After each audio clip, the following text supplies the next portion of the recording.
Oke, ya.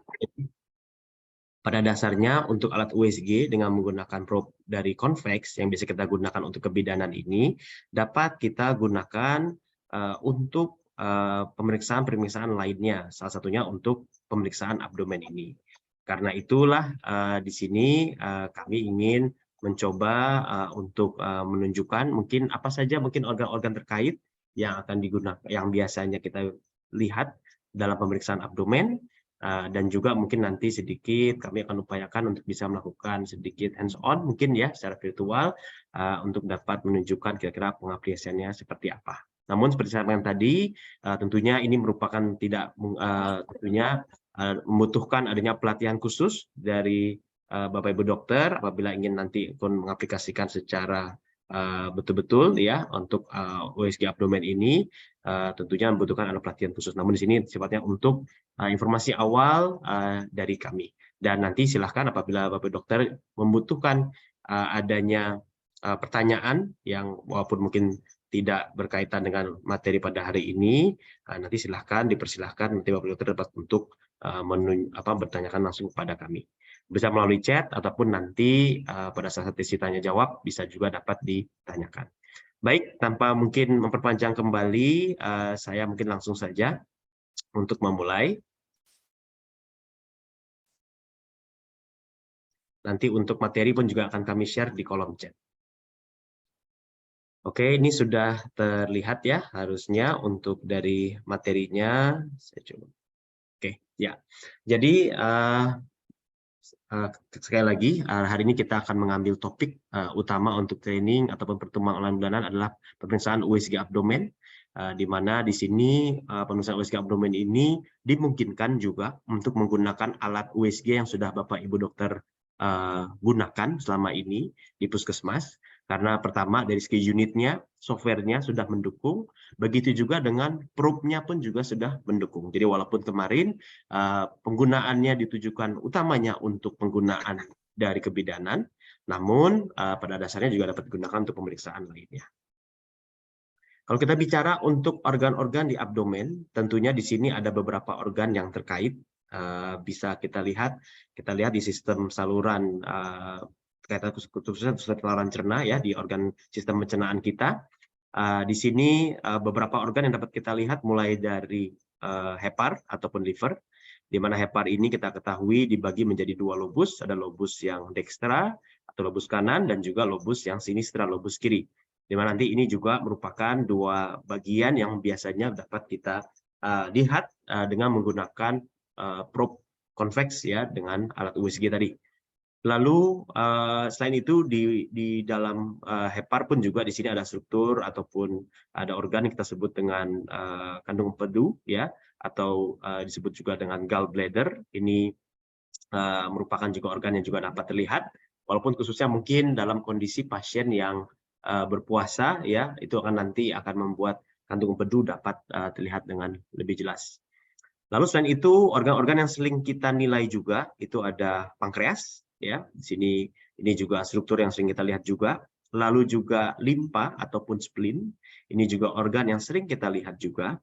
Lalu kalau kita bicara organ-organ retroperitoneal, di sini ada ginjal.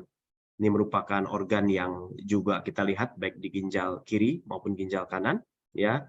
Lalu untuk pembuluh darah tentunya aorta ya, ini juga termasuk yang bisa kita nilai. Lalu setelah itu kalau kita makin ke arah kaudal ya, di sini ada juga ada vesika urinaria ataupun bladder ya, buli-buli ini juga yang bisa kita nilai. Lalu kalau untuk laki-laki kita pun juga dapat memeriksa adanya prostat ya, biasanya untuk mengukur volume pada pasien khususnya untuk pasien-pasien mungkin yang sudah lanjut, kita bisa melihat apakah memang ada pembesaran atau tidak, misalkan untuk terkait dengan BPH ataupun bahkan sampai keganasan. Dan sedangkan untuk perempuan ataupun wanita kita bisa melihat juga organ rahim atau kita sebut dengan uterus. Ini juga yang dapat kita lihat ya, ini untuk organ uterus tadi. Nah, ini beberapa organ-organ yang biasa kita lihat. Nanti kita akan coba kupas satu persatu ya, apa saja tampilannya ya, dan mungkin contoh tampilan USG yang kita dapatkan seperti apa. Pertama, yang kita butuhkan pertama adalah transducer ataupun probe. Di sini kita menggunakan convex probe, jadi ini sama seperti yang Bapak Ibu dokter juga sudah miliki, yang bisa digunakan untuk kebidanan. Ini probe yang sama dengan frekuensi 2-5 MHz. Dimana kita ketahui, sama seperti yang sudah kita sampaikan sebelumnya, bahwa probe ini merupakan perangkat yang mampu mengubah energi listrik menjadi mekanik, dan juga sebaliknya, dengan range frekuensi 2-5 MHz, artinya memang ini memiliki range frekuensi yang kecil ataupun rendah, sehingga dia dapat untuk melakukan penetrasi ke organ yang cukup dalam. Nah, sekarang kita masuk langsung ke organ pertama, yaitu organ untuk liver. Ya, ini merupakan organ dalam tubuh yang terbesar dan terletak di area kuadran kanan atas perut. Ya, jadi biasanya disebut juga memang ini di bagian kanan atas. Ya, kita lihat di sini ada liver. Ya, di mana di sini kita tahu terbagi menjadi dua lobus atau bagian, yaitu lobus kanan, lobus dextra, maupun juga lobus sinistra.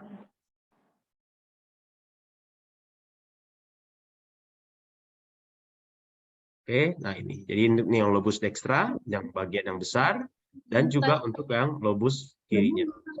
Lobus sinistra. Oke, nah ini biasanya juga untuk dari segi besarnya, ini juga menjadi suatu hal yang penting juga biasa kita lihat di sini untuk besar di bagian lobus dextranya ini antara 15-17,5 cm, atau mungkin kita suka mengambil di angka 16 cm apabila nanti kita bisa menilai apakah adanya hepatomegali misalkan, kita bisa melihat dari pengukuran tersebut. Nah ini biasanya kita ukur di lobus kanannya. Nah, di sini kalau kita melihat untuk posisi probe-nya, di sini kita bisa melakukan posisi baik itu transversal maupun longitudinal. Dalam posisi longitudinal seperti ini, untuk pengambilan probe-nya, kita akan bisa mendapatkan tampilan dari liver seperti ini. Sedangkan kalau kita mengambil dalam posisi yang transversal, baliknya, maaf, ini untuk yang transversal akan kita mendapatkan tampilan seperti ini. Sedangkan untuk posisi longitudinal kita akan mendapatkan tampilan hepar seperti ini. Jadi ini tampilan di sini, ini untuk tampilan ini untuk lobus. Karena kita lihat di kanan atas ya, berarti di sini. Ini berarti kita lihat untuk yang lobus dextra. Sedangkan kalau di sini nanti kita bisa lihat nanti khususnya untuk yang lobus yang sinistra ataupun yang kiri. Nah, di sini kita bisa juga mengambil, jadi selain kita mengambil dari kuadran di abdomen dari kanan atas dan juga mungkin dari sedikit ke arah kiri, ke tengah dan kiri ya, untuk melihat dua lobus tersebut, kita juga dapat mengakses untuk organ liver ini atau hepar ini dari interkoste. Jadi interkoste di sini kita bisa ngambil dan nanti kami bisa melihat tampilan. Ini contoh ini juga untuk kita bisa lihat juga untuk tampilan dari gallbladder. Nah, kita ambil dari sini, dari sisi jadi mid dari sini ya, dari interkostenya kita nanti bisa melihat untuk tampilan lobus dari dextra dari liver. Nah itu tadi ini mungkin ini tampilan untuk hepar yang normal ya, kalau lebih seperti ini. Biasanya kita bisa melihat bahwa jaringan-jaringan yang ada di abdomen ini kita ada istilah namanya ada isogenik ya, dan juga ada yang hiperechoik ya, ada juga isoechoik, hiperechoik ataupun hipoechoik ya. Ini biasanya kalau kita bicara untuk hepar dengan ginjal ini sifatnya dia dari echoiknya itu sama. Jadi dari segi warnanya itu kurang lebih sama ya. Namun ada beberapa kondisi yang bisa menyebabkan dia hipoechoik ataupun dia menjadi hiperechoik. Sebagai contoh kondisi seperti hepatitis gitu ya. Gambarannya cenderung nanti dia akan menjadi hipoechoik. Jadi kalau kita dibandingkan nanti dengan struktur di ginjal, dia akan jauh lebih hipoechoik atau cenderung lebih hitam. Sedangkan kalau kita melihat untuk kondisi contoh di sini kita mengambil contoh untuk kondisi fatty liver ya. Nah, fatty liver di sini dia akan mendapatkan tampilan yang lebih hiperechoik. Nah, contoh di sini ataupun sirotik ya. Sirosis hepar di sini ya, itu tampilannya dia akan lebih putih ya. Nah, ini tentu yang normal ya. Sedangkan kalau ini contoh fatty liver ya, kita bisa lihat ini ginjal ya, ini tampilan ginjal, dia lebih putih ketimbang untuk struktur yang ada di ginjal. Nah, ini membuat memang nih tampilan memang cenderung dia lebih fatty liver. Sedangkan kalau untuk sirotik, contoh sirotik biasanya juga kalau untuk pada tahap awal ya, mungkin tahap awal masih kita lihat kalau tahap awal itu mungkin besaran heparnya masih sama. Namun pada tahap yang lanjut bisa jadi nanti sudah mengecil ya. Jadi kalau pada kondisi fatty liver itu bisa jadi dia mungkinkan terjadinya hepatomegali ya. Hepatitis pun juga sama, bisa hepatomegali. Jadi kita pengukuran nanti ukuran ya dari atas ke bawah ini kita bisa mengukur nanti ukurannya bisa melebihi tadi ya, misalkan tadi yang ukuran normalnya. Namun kepada sirotik bisa jadi malah dia lebih kecil daripada yang normalnya. Namun pada kondisi awal bisa jadi malah justru dia masih dalam kondisi hepatomegali, baru nanti cenderungannya pada saat sudah akhir nanti bisa menjadi mengecil. Nah, di hepar pun kita juga bisa melihat adanya massa. Ini contoh kondisi massa yang ada di hepar, di jaringan hepar. Jadi ini untuk jaringan heparnya yang sehat. Nah, ini ada kondisi massa. Yang nanti biasanya memang baiknya juga dilengkapi dengan adanya color ya, sehingga kita bisa melihat bagaimana vaskularisasinya. Namun memang untuk USG yang dimiliki oleh Bapak Ibu dokter sekalian saat ini memang masih yang sifatnya black and white ya, belum color. Nah, ini untuk tombolisasinya, kira-kira apa saja yang kita gunakan? Ya, biasanya kalau kita bicara dokter mungkin radiologi khususnya ya, ketika ingin melakukan pemeriksaan abdomen ini, biasanya menggunakan tampilan 2 layar. Jadi mungkin kalau Bapak Ibu dokter ingat ya, pada saat kita ingin melakukan kebidanan biasanya kita menggunakan 1 layar saja. Namun pada saat pengukuran AFI misalkan untuk yang 4 kuadran, kita biasanya menggunakan 4 tampilan layar sekaligus untuk bisa mengcapture keempat tampilan kuadran dari cairan amnion secara sekaligus.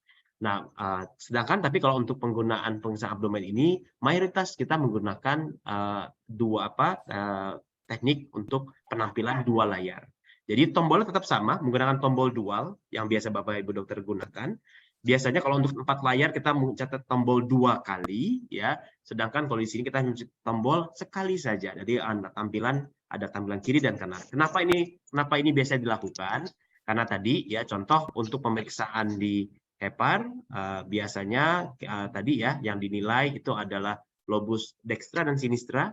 Berarti kedua-duanya itu dilihat karena itu biasanya langsung dibandingkan bagian kanan dan bagian kiri. Begitu juga ginjal misalkan ingin dibandingkan berarti bagian kanan, ginjal kanan dan ginjal kiri. Jadi setelah itu karena itu sering sekali memang dokter di sini operator itu menggunakan tampilan 2 layar tersebut. Di mana kita ingat untuk menjadikan tampilan 2 layar kita pencet tombol dual. Lalu di sini nanti kita akan untuk memindahkan dari tampilan kanan ke kiri itu kita menggunakan tombol update. Nah, tombol-tombol lainnya jadi tadi ya dual lalu update untuk berpindah dari satu layar ke layar berikutnya. Lalu tombol freeze ini biasanya yang biasa kita gunakan untuk mengcapture gambar. Jadi setelah kita dapat gambarnya,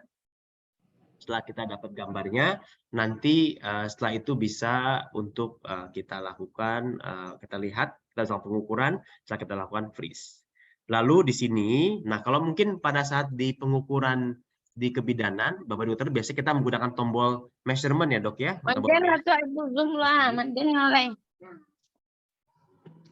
Tombol measurement yang ada di sini biasanya kita gunakan. Namun karena di sini kita menggunakan pengukuran secara simple, karena kalau penggunaan measurement itu biasanya sudah ada semacam programnya. Seperti contoh misalkan kita mengukur BPD ya.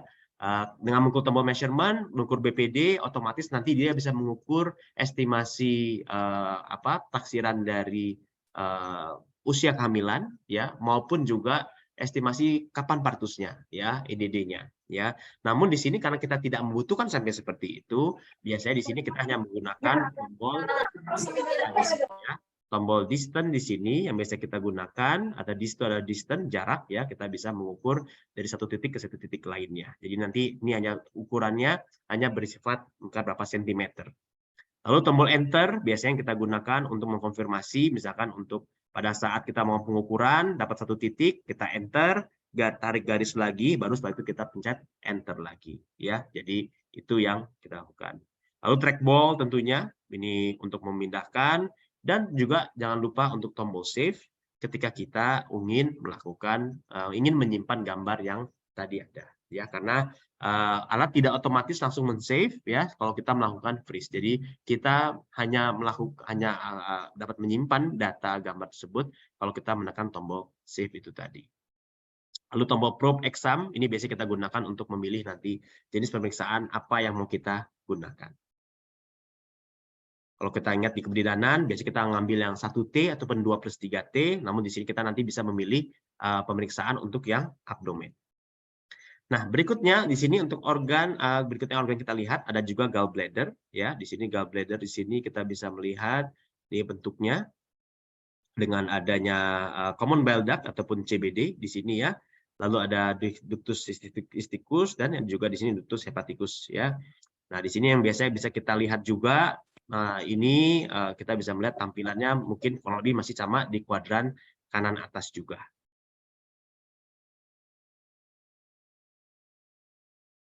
Oke, maaf. Nah, ini contoh untuk yang tampilan yang gallbladder, ya, tadi. Ini biasanya memang pasien dipuasakan terlebih dahulu supaya kita bisa melihat tampilan seperti ini, karena kalau tidak kandung pedu akan kontraksi, ya, karena ada makanan, karena kan fungsi kandung pedu kita ketahui untuk mengeluarkan cairan empedu, ya, pada saat ada makanan. Jadi kalau ketika ada makanan otomatis pasti cairan empedunya akan dikeluarkan, ya. Dan tentunya nanti kita tidak melihat gambaran seperti ini. Karena itu biasanya memang pasien kita puasakan terlebih dahulu untuk kita bisa melihat tampilan seperti ini. Nah, ini sedangkan organ berikut yang lain terlihat juga adalah pankreas, ya, di mana pankreas di sini merupakan organ yang kita ketahui untuk produksi enzim, ya, untuk mencerna makanan. Dan di sini kita bisa melihat ada beberapa bagiannya, mulai dari kepala sampai ke ekor, di mana kita bisa juga mengukur untuk besarnya. Nah, di ujung dari pankreas ini ada organ yang kita sebut dengan organ limpa, ya, ataupun spleen, ya. Ini yang juga bisa nanti kita nilai juga. Nah, ini contoh tampilan untuk pankreas nih, ya. Tampilan untuk pankreas, biasanya untuk lokasinya dia lebih ke daerah kuadran di bagian kiri, ya, bukan di daerah kanan, tapi di bagian kiri atas. Kita bisa lihat untuk adanya pankreas dan juga untuk spleen-nya. Nanti pemeriksaannya ini tadi, ya, untuk gallbladder kita bisa melihat probe-nya secara transversal seperti ini. Nah, ini untuk yang pankreas, nah, kita bisa melihat juga secara transversal di bagian di dekat daerah epigastrik. Di sini kita nanti bisa melihat nanti adanya tampilan pankreas tadi. Nah, ini tadi gallbladder, ya, kita bisa melihat. Biasanya ini contoh untuk yang normal, ya, jadi kosong, nggak ada apapun yang terlihat, ya.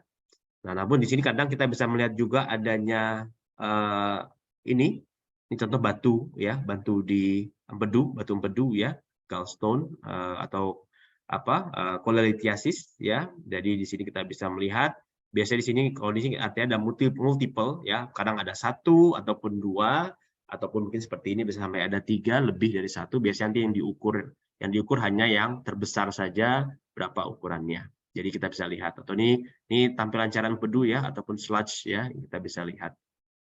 Lalu ini contoh untuk gambaran, misalkan tadi kalau untuk tadi pankreas yang normal, kita masih ingat tampilannya strukturnya seperti ini, ya. Pada kondisi pankreatitis ini tampilannya menjadi seperti ini. Jadi dia cenderung lebih hipoechoik, ya, ketimbang normalnya, karena biasanya cenderung pada kondisi peradangan itu kan biasanya vaskulasi pun juga bertambah, ya, dan artinya tentunya akan menimbulkan karena banyak cairan, ya, tentunya nanti akan meningkatkan dari kehitaman pada jaringan tersebut.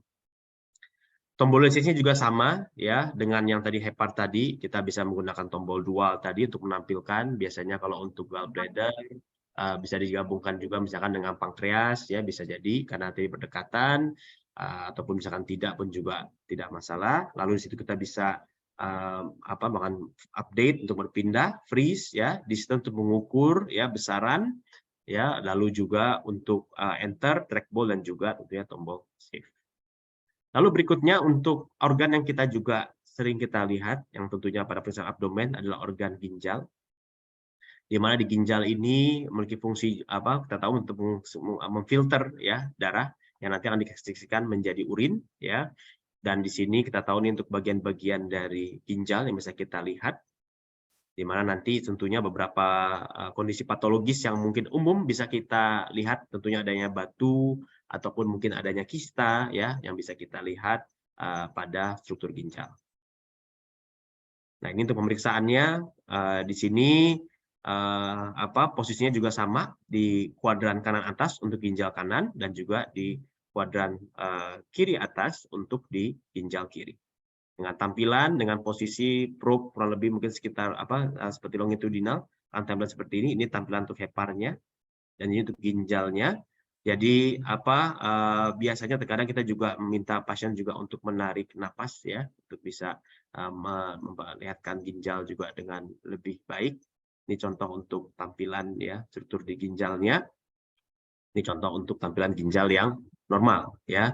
Nah, ini contoh untuk adanya contoh ada gambaran batu ya, batu ginjal ya, batu ginjal ataupun adanya massa ya pada ginjal. Nah, ini left kidney-nya, ini ginjal yang sehatnya tapi ini adalah massanya ya. Lalu ada juga ini struktur ginjal namun di dalamnya ada sebuah massa puntum tumor yang berongga seperti ini kita sebut dengan kista. Ini biasanya nanti juga akan diukur ya. Biasanya kita ukur panjang ya dan juga lebarnya ya. Biasanya kita ukur di 2 dimensi seperti itu. Nanti kita bisa terlihat berapa. Massa pun juga sama, bisa kita ukur 2 dimensi, berapa panjang, berapa lebarnya. Tombolisasinya kurang lebih masih sama juga ya, tombol freeze, tombol dual, update dan sebagainya ya. Kurang lebih hampir sama dengan tombol-tombol yang ada.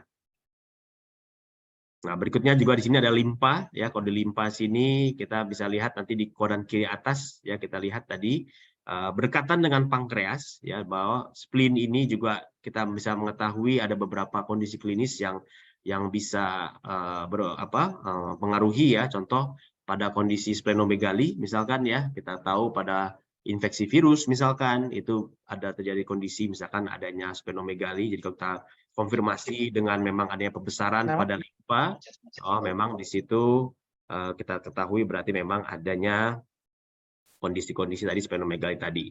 Atau misalkan kondisi-kondisi keganasan ya, anemia ataupun adanya misalkan seperti keganasan di hematologi ya, itu memungkinkan juga terjadinya adanya splenomegali yang bisa kita lihat dari situ.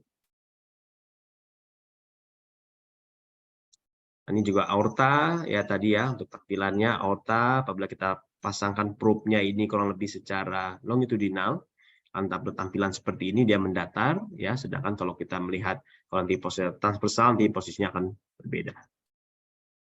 Nah, ini untuk tampilan dari spleen ya, secara mungkin lebih jelas ya dengan posisi pengambilan di sini. Di sini kita bisa mengukur nih.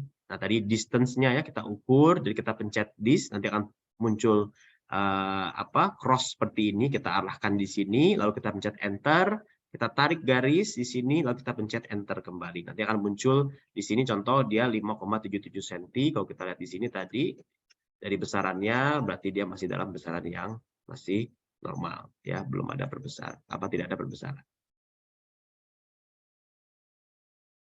Nah, ini contoh untuk beberapa kondisinya. Nah, ini splenomegali misalkan kita hitung dia melebihi dari yang normal, ataupun misalkan adanya cenderung misalnya adanya limfoma ya, ini juga dapat kita juga nilai dengan adanya gambaran di ultrasound. Untuk tombolisasinya kurang lebih sama.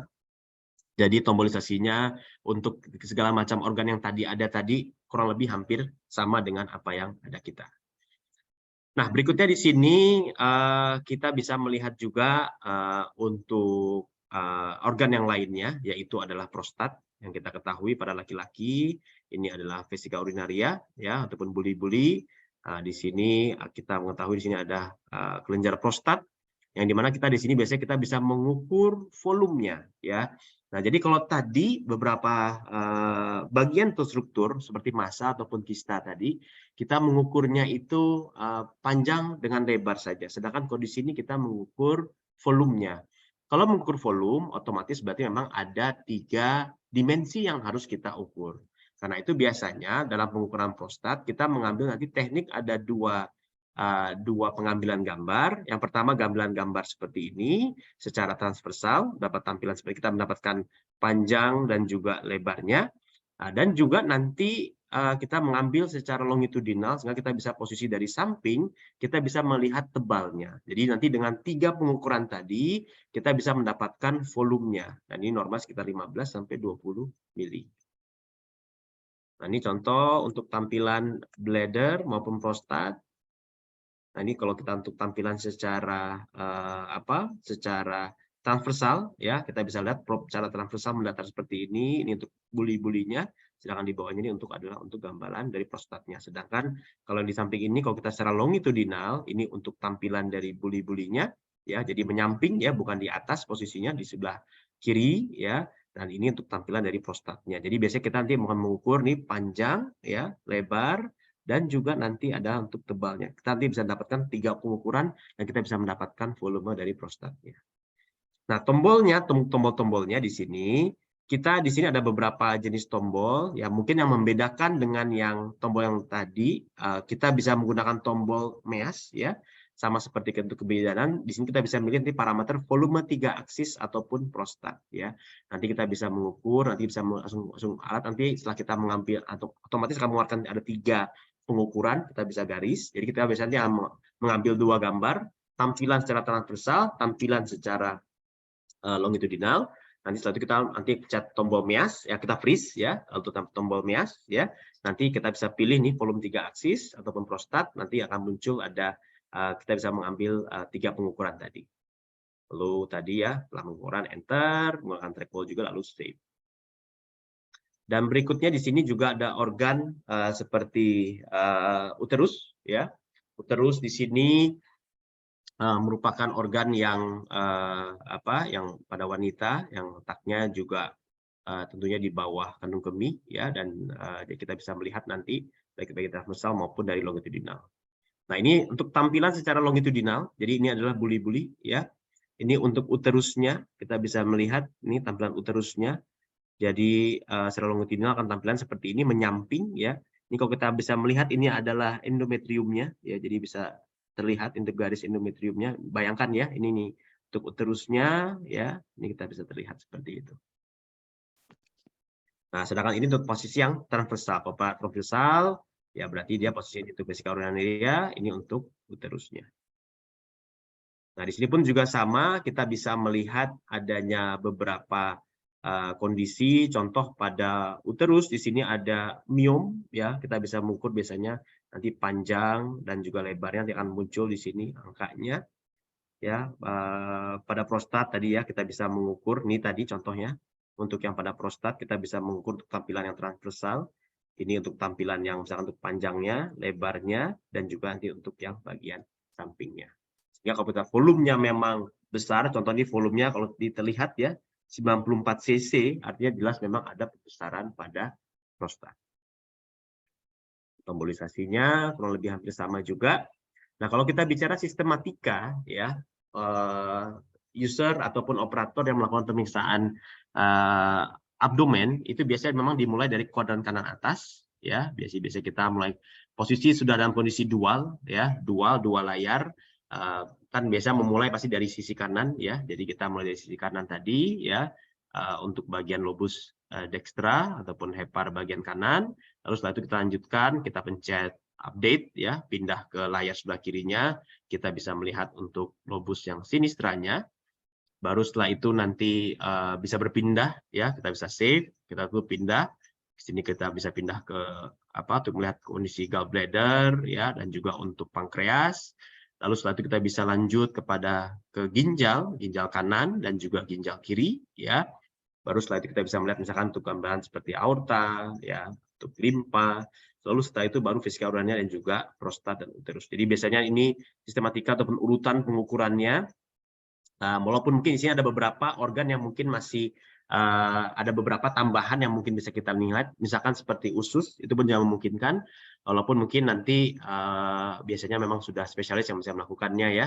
Namun terkadang untuk kondisi-kondisi yang spesifik, contoh seperti appendicitis akut ya, walaupun kalau dari sifatnya dari segi sensitivitas ya, tentunya dia lebih rendah ya ketimbang moda diagnostik lainnya, misalkan seperti CT scan dan sebagainya. Namun spesifitasnya bisa sangat tinggi ya. Sebagai contoh misalkan untuk appendicitis ya, mungkin tadi belum ada gambarnya, mungkin dokter bisa mungkin nanti searching ya Google appendicitis pada ultrasound, itu tampilannya biasanya kita mengukur dari besarannya. Kalau dia ada pembesaran itu otomatis memang adanya kondisi appendicitis. Apalagi kalau memang dari klinisnya pun juga mendukung adanya nyeri di kuadran kanan bawah misalkan.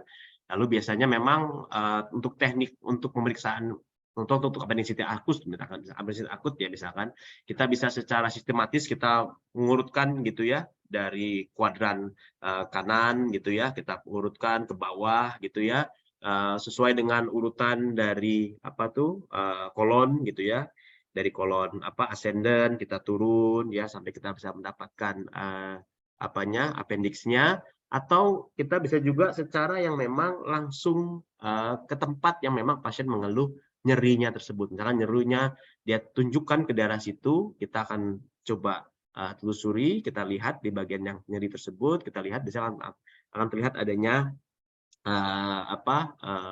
gambaran appendix yang membesar. Biasanya memang kita nanti harus melihat adanya beberapa struktur seperti psoas ya, otot ya, dan juga untuk arteri ilaka. Itu kita bisa lihat sebagai acuan untuk kita bisa dapatkan appendix. Nah ini mungkin sedikit mungkin pengantar yang bisa kami tunjukkan ya beberapa tampilan-tampilan dan juga sistematika dari pemeriksaan abdomen yang ada. Nah, mungkin sambil tim kami menyiapkan hands on, saya mungkin bisa melihat dulu adanya mungkin di kolom chat apabila ada apabila ada pertanyaan, mungkin saat ini mungkin belum ya. Nanti insya Allah untuk materi ini pun karena kita rekam ya, akan kami share juga ke YouTube ya seperti biasa. Nanti mungkin akan kami kirimkan ya nanti melalui marketing kami ataupun melalui tim teknik kami ya mengenai materi training ataupun link YouTube yang ada. Atau bisa juga dengan subscribe di channel YouTube kami di @pt_graha_ismaya, nanti bisa untuk melihat langsung dari situ. Sambil mohon kesediaannya juga untuk mengisi absensi ya. Untuk materi akan segera saya berikan nanti di kolom chat, nanti Bu Dokter bisa mendownloadnya sekaligus. Ya, silakan mungkin di sini saya lihat dari ya tim kami di sini ada Mas Dimas sudah siap ya Mas Dimas? Baik dok, kami siapkan terlebih dahulu. Oke, baik. Baik, nah, mungkin sambil menunggu Mas Dimas sedang persiapkan untuk ada probandusnya dan juga melihat, mungkin bisa ada pertanyaan silakan dokter untuk ditampilkan mungkin bisa langsung di kolom chat boleh, nanti bisa kita jawab. Ataupun ada pertanyaan yang mungkin tidak terkait dengan materi pada hari ini, itu pun juga kami persilahkan. Sambil mungkin di sini saya akan mencoba share materi training yang tadi saya sampaikan.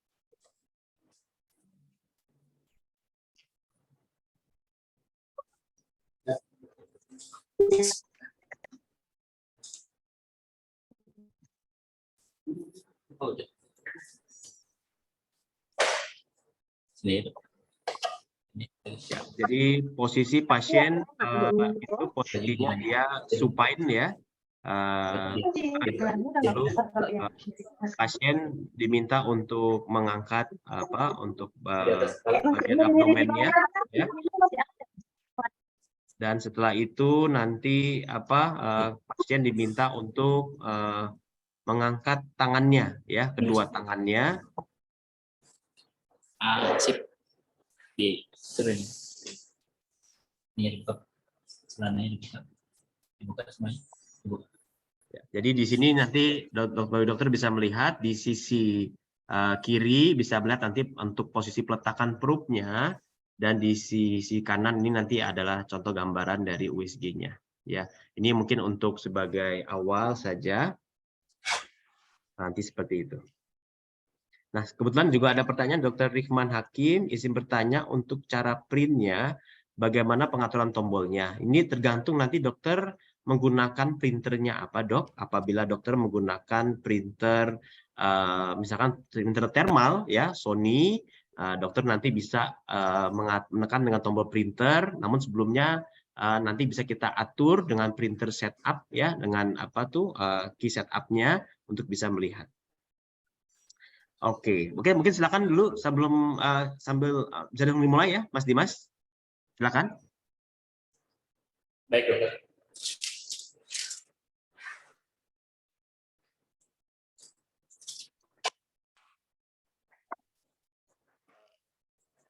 Assalamualaikum warahmatullahi wabarakatuh. Selamat pagi Bapak Ibu dokter semuanya. Perkenalkan, nama saya Dimas Maulana Ansori, produk spesialis dari PT Geraha Ismaya. Mungkin izin untuk sesi yang kedua akan menampilkan cara untuk pengambilan gambar dalam pemeriksaan USG abdomen. Kita mulai saja.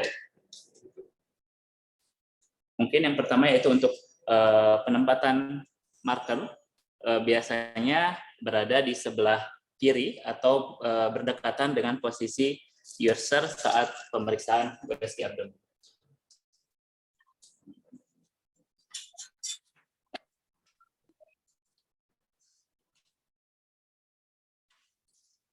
Pengambilan yang pertama yaitu pengambilan FR, yaitu bagian dari lobus kanan. Pasien diinstruksikan untuk tarik nafas. Ditahan nafasnya sebentar.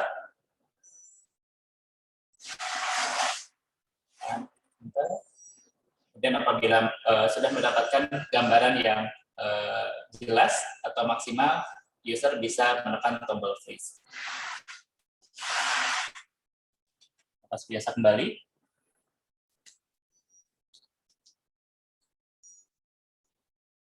Posisinya yaitu berada di kuadran atas sebelah kanan dari tubuh pasien.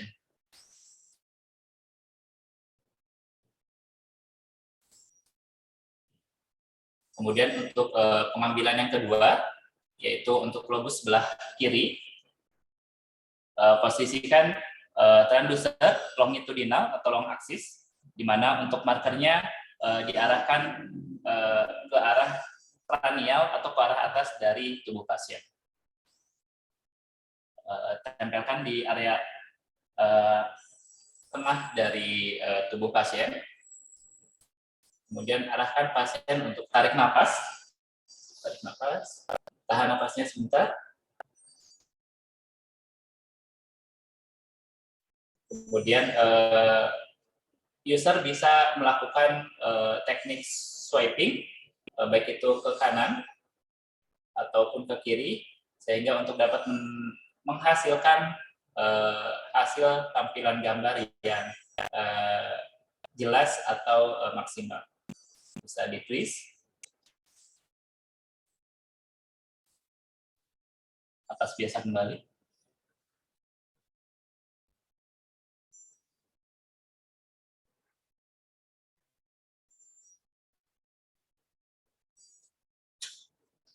Baik, untuk selanjutnya yaitu untuk pengambilan gambar, pengambilan organ kantung empedu atau gallbladder. Dokter mengambil di area yang sama, di area hepar, yaitu di area kuadran kanan atas, di mana posisikan probe secara transversal, lakukan pengambilan gambar dengan instruksikan pasien tarik napas yang dalam, ditahan napasnya, kemudian kompresi area tubuh pasien, kemudian probe bisa dirotasikan 90 derajat ataupun 180 derajat.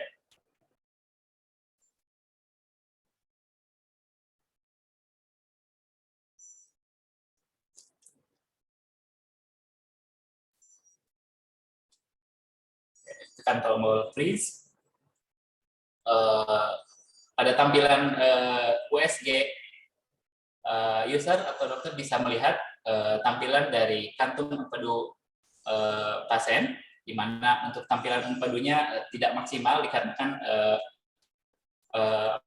persiapan pasien yang belum maksimal, sehingga untuk tampilan gambar gallbladder-nya tidak terlalu besar, namun masih bisa dinilai. Kemudian untuk pengambilan yang dengan metode lain, yaitu dengan menggunakan metode pengambilan gambar di area intercostae. Probe diletakkan di area sela-sela dari tulang iga atau intercostae. Kemudian user atau dokter bisa mencoba untuk men-swiping atau mencari dengan pasien diarahkan untuk tidak tarik nafas.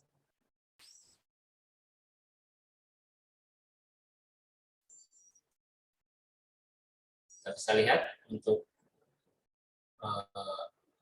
organ kandung empedunya.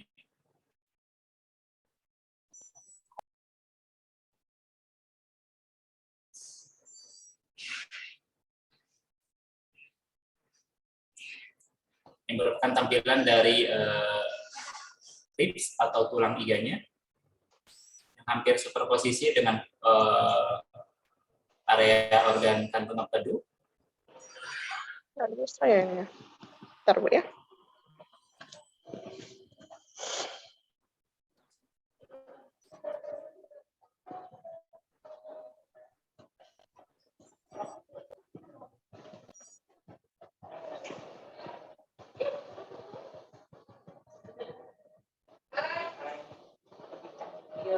Biasanya kan Mbak berperasaan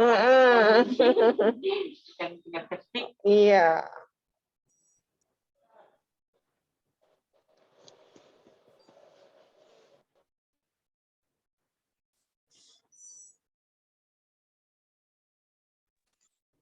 Ya, sedang mencari area kantung empedunya dengan gambaran yang optimal. Posisinya superposisi dengan tulang iga. Coba tarik nafas. Keluarkan nafasnya. Biasa kembali. Baik, ini merupakan tampilan dari kantung empedu atau gallbladder pada posisi pengambilan intercostae. Kemudian selanjutnya pengambilan pankreas.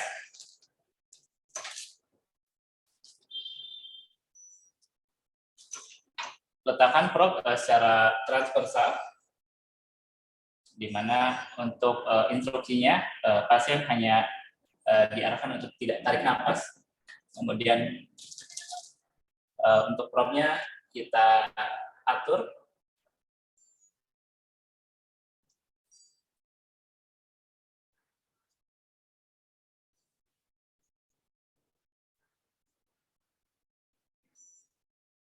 atau dengan metode lain, pasien bisa diarahkan untuk mengembungkan atau membesarkan area perutnya jika mungkin.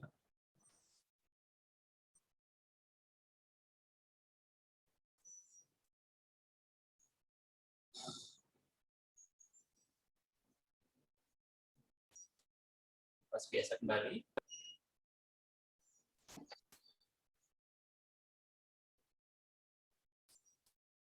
Baik, ini merupakan tampilan dari pankreas yang dapat kita ambil pada pasien saat ini, di mana untuk gambarannya yaitu ini merupakan posisi dari head atau kepala dari pankreas. Kemudian ini body dari pankreas, kemudian untuk sebelah kanannya yaitu tail atau ekor dari organ pankreas. Kursornya tidak terlihat, Mas Dimas. Oh gitu ya. Sebentar.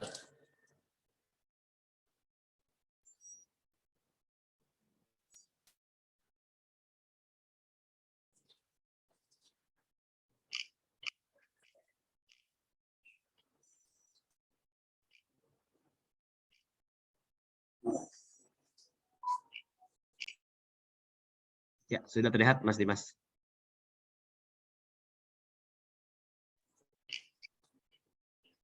Izin melanjutkan, ini merupakan pengambilan dari organ pankreas dengan posisi prob transversal atau short axis.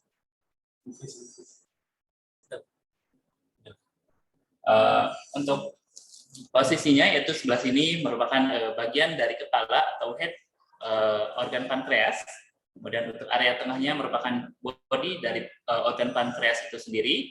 Kemudian untuk area sebelah kanannya merupakan tail atau ekor dari bagian pankreas. Kemudian kita freeze. Untuk selanjutnya itu pengambilan organ ginjal. Untuk yang pertama yaitu merupakan ginjal area kanan.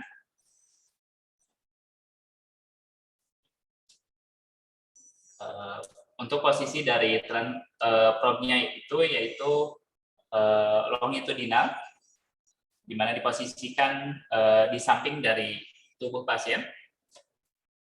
Kemudian instruksikan pasien untuk tarik nafas. Tarik nafas. Ditahan nafasnya sebentar. User atau dokter bisa melakukan metode swiping, baik itu naik ke atas atau turun ke bawah, sehingga kita bisa memberikan atau bisa melihat secara visual dari gambaran ginjal sebelah kanan. Sampah kita terakhirnya dibakar jauh nggak dari lokasi yang sama? Enggak ya?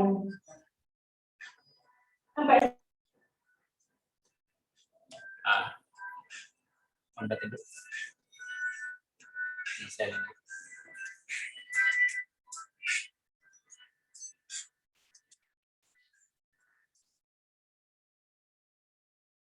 Ini merupakan tampilan dari organ ginjal sebelah kanan, yaitu untuk pengambilannya longitudinal atau long axis, di mana probe ditempelkan di samping dari tubuh pasien sebelah kanan.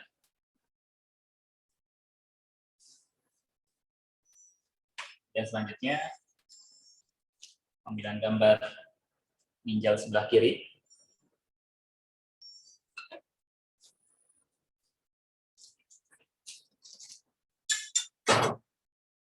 Untuk peletakannya sama, longitudinal atau long axis. Kemudian untuk areanya berada di samping tubuh pasien sebelah kiri.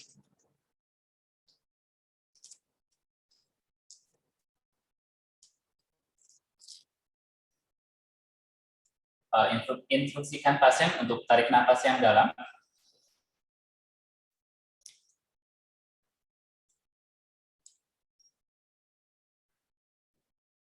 Kita menggunakan metode swiping, baik itu ke atas maupun ke bawah. Apabila sudah didapatkan, user bisa menekan tombol freeze untuk mengambil gambaran. Atas biasa kembali.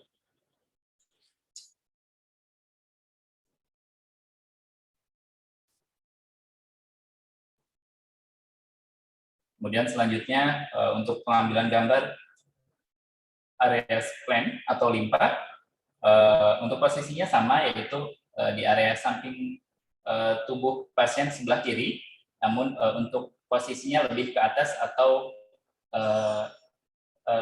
upper atau di atas dari organ ginjal. Terlebih dahulu kita dapatkan area organ limpanya terlebih dahulu.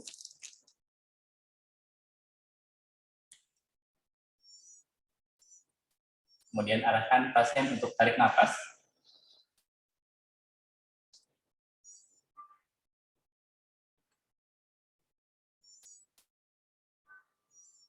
Instruksikan pasien untuk buang nafas kembali apabila organ limpa yang kita peroleh tidak maksimal.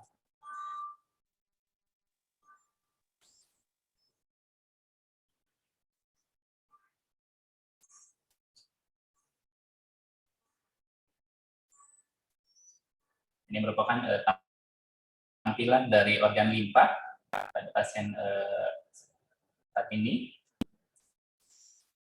di mana posisinya berdekatan dengan ujung area atas dari ginjal sebelah kiri.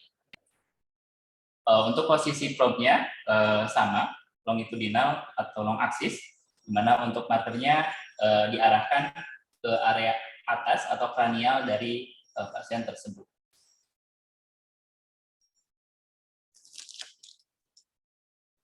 Ini merupakan area limpa atau spleen, dan ini merupakan ujung dari organ ginjal sebelah kiri. Selanjutnya untuk pengambilan organ aorta. Pertama kita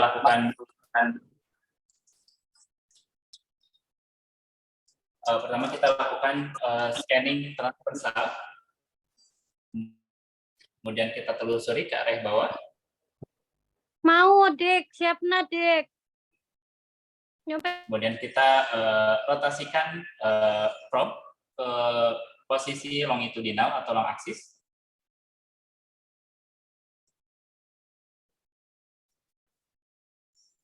Kemudian instruksikan pasien untuk tarik napas. Tahan napasnya sebentar. Dan lalu kita cari area aorta dari pasien tersebut.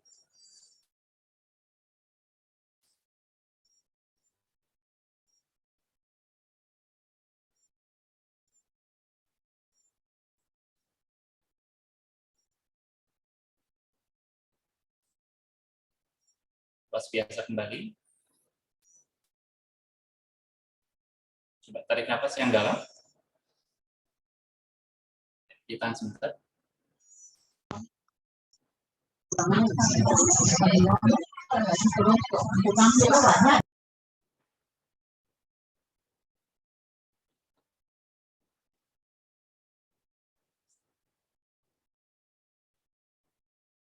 Pas biasa kembali.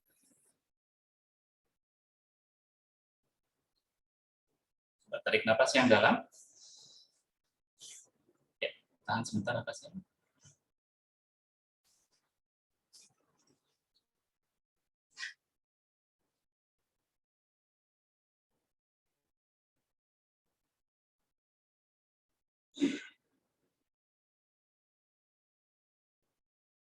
Pas biasa kembali.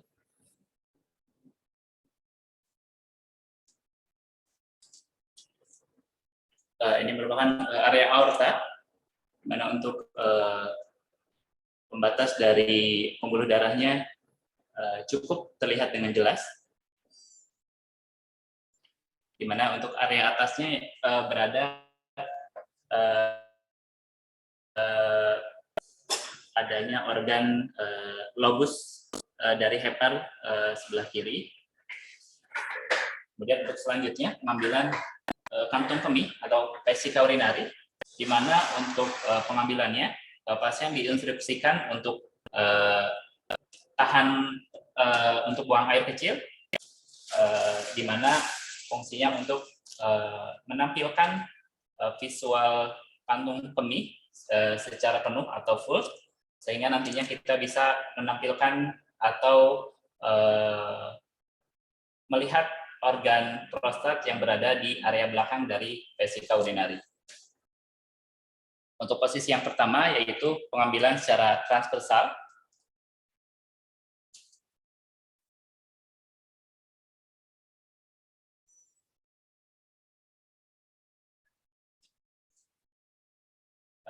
Ini kita sudah mendapatkan area vesika urinari atau kantung kemih. Lakukan metode swiping, baik itu ke atas maupun ke bawah. Kita cari gambaran yang maksimal.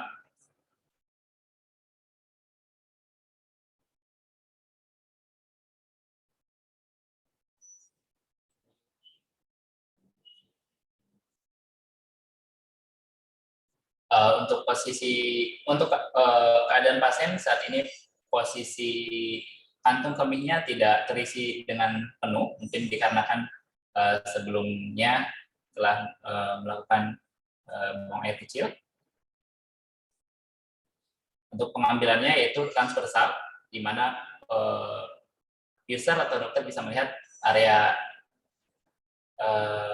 kantung kemih atau vesica urinary, di mana untuk area posteriornya atau area di belakangnya dapat menampilkan visualisasi dari organ prostat.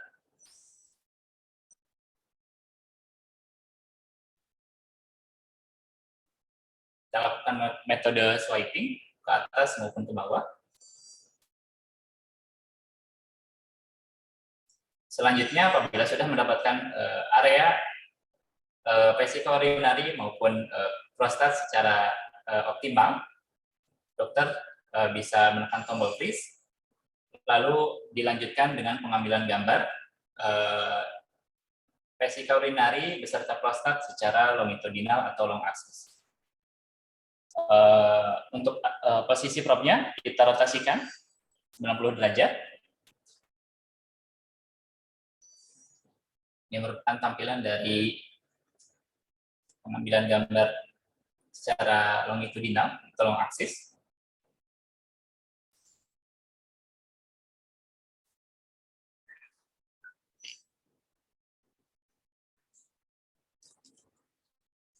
Di mana kita dapat melihat area dari vesica urinary atau kantung kemih beserta area prostat yang berada di belakang dari organ vesica urinary atau kantung kemih.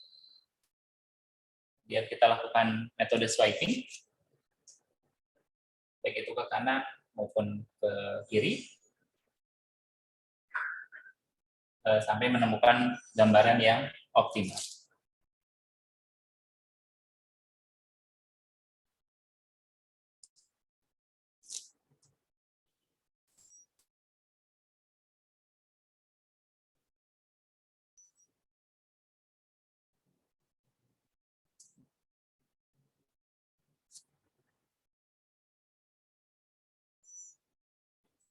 Tekan tombol freeze, mengambil gambar.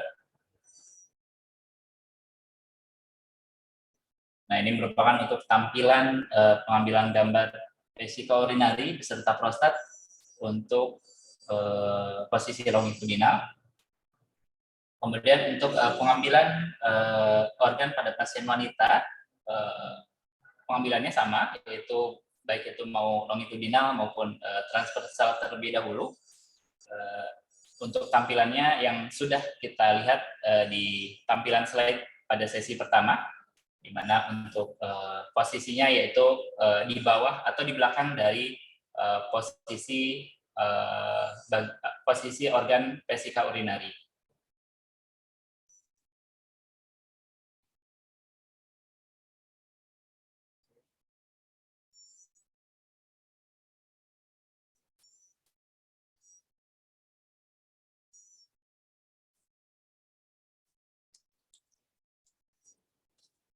Mungkin untuk sesi yang kedua, sesi hands-on, dicukupkan sekian. Mungkin user atau dokter ada yang mau ditambahkan atau mau ada yang ditanyakan, silakan Bapak Ibu dokter. Baik, terima kasih Mas Dimas sudah tadi menunjukkan untuk pemeriksaan abdomen untuk melihat tampilan sonoanatomi dari beberapa organ yang tadi kita tunjukkan mungkin secara live. Mungkin memang ini sifatnya untuk awal ya dok ya, untuk tentunya untuk pelatihan lebih lanjut. Kami tentunya menganjurkan bagi dokter dapat mengikuti pelatihan untuk USG yang tersertifikasi untuk pemeriksaan USG abdomen untuk pemeriksaan berikutnya. Namun di sini mungkin kami bisa menunjukkan bahwa dengan alat USG yang dokter miliki saat ini juga di puskesmas dokter masing-masing ini bisa untuk melakukan pemeriksaan seperti yang kami tunjukkan baru saja tadi. Ya mungkin tadi ada beberapa pertanyaan juga sudah kami jawab dalam kolom chat untuk untuk nanti materinya pun juga akan ada materi kita share dalam link YouTube di Hati Kita Ismaya Oh, ini juga ada pertanyaan dari Dr. Vivi Harni Wiyanti. Apa nanti ada pelatihan USG abdomen? Karena kami memang bukan penyedia pelatihan ya dokter, mohon maaf. Jadi mungkin kami tidak dapat untuk menyediakan pelatihan yang sifatnya mungkin bersertifikat. Mungkin di situ dokter bisa ada beberapa jenis pelatihan sih mungkin, baik itu workshop biasanya yang dapat mungkin dokter ikuti. Kami memang tentunya tidak memiliki wewenang untuk kompetensi dok untuk dapat memberikan pelatihan yang mungkin secara bersertifikat seperti itu dok. Mungkin seperti itu dokter Vivi.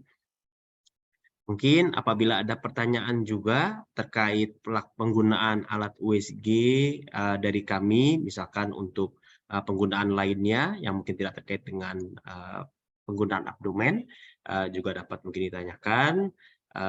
Dan nanti untuk hasil dari record ataupun perekaman pada hari ini akan kami tayangkan dalam channel YouTube kami di @pt-kira-ismaya. Jadi Bapak Dokter dapat subscribe tentunya apabila nanti ada penambahan video ataupun rekaman akan dokter bisa mengetahuinya. Jadi dan juga untuk beberapa pelatihan-pelatihan sebelumnya pun juga sama, itu juga sudah ditayangkan di channel YouTube kami, jadi dokter nanti bisa melihat juga untuk pelatihan-pelatihan di bulan-bulan sebelumnya. Pada dasarnya di sini ada beberapa juga yang sudah menggunakan mungkin dari tahun lalu, ada juga beberapa user yang mungkin baru bergabung di tahun ini karena mungkin baru mendapatkan alatnya pada tahun ini. Mungkin pada bulan-bulan berikutnya kita juga akan memberikan pelatihan dengan berbagai macam sisi. Apabila dari dokter mungkin ada request ataupun topik apa mungkin yang mau diangkat, dapat juga menghubungi mungkin dari tim marketing kami untuk menginformasikan kira-kira materi apa yang mungkin mau diangkat, atau mungkin bisa masukan mungkin melalui channel, bisa juga dari fanpage kami di Facebook ataupun di Instagram kami di @pt-kira-ismaya juga dapat menghubungi kami via situ, atau melalui customer service yang mungkin dokter juga sudah ketahui untuk nomor WA yang kami miliki. Mungkin dari saya mungkin cukup sekian. Apabila tidak ada pertanyaan kembali, sekali lagi kami mengucapkan terima kasih kepada seluruh dokter yang telah mengikuti, berpartisipasi dalam acara pelatihan ataupun pertemuan online bulanan yang kami adakan tiap bulannya. Sampai berjumpa mungkin pada bulan Juli ke depan dengan topik dan mungkin yang berbeda. Kami sekali lagi mengucapkan permohonan maaf apabila dalam hal penyampaian ataupun dalam hal pelaksanaan dari kegiatan ini mungkin ada kekurangan. Akan kami coba perbaiki pada kegiatan-kegiatan berikutnya. Dan sekali lagi kami terima kasih. Salam sehat selalu. Kami akhiri, semoga bermanfaat bagi Bapak Ibu sekalian. Assalamualaikum warahmatullahi wabarakatuh. Waalaikumsalam. Terima kasih, dokter.